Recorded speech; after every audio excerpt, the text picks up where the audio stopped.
This is why you need to know Ayat al-Kursi, your key to Jannah. Abu Umama R.A. narrated that the Messenger of Allah said, "Whoever reads Ayat al-Kursi after every obligatory prayer, nothing but death prevents them from entering paradise." Yes, you heard that right. Ayat al-Kursi, the verse of the throne, is your spiritual shield and a doorway to Jannah. Imagine, just by reciting this powerful verse after each salah, you're stepping closer to eternal bliss. Why miss out on this incredible blessing? Start today, make it a habit, and unlock the gates of paradise with Ayat al-Kursi.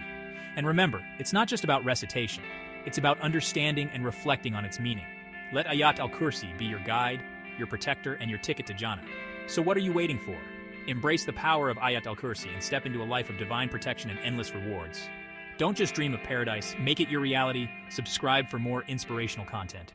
الله لا إله إلا هو الحي القيوم لا تأخذه سنة ولا نوم له ما في السماوات وما في الأرض من ذا الذي يشفع عنده إلا بإذنه يعلم ما بين أيديهم وما خلفهم ولا يحيطون بشيء من علمه إلا بما شاء وسع كرسيه السماوات والأرض ولا يؤوده حفظهما وهو العلي العظيم.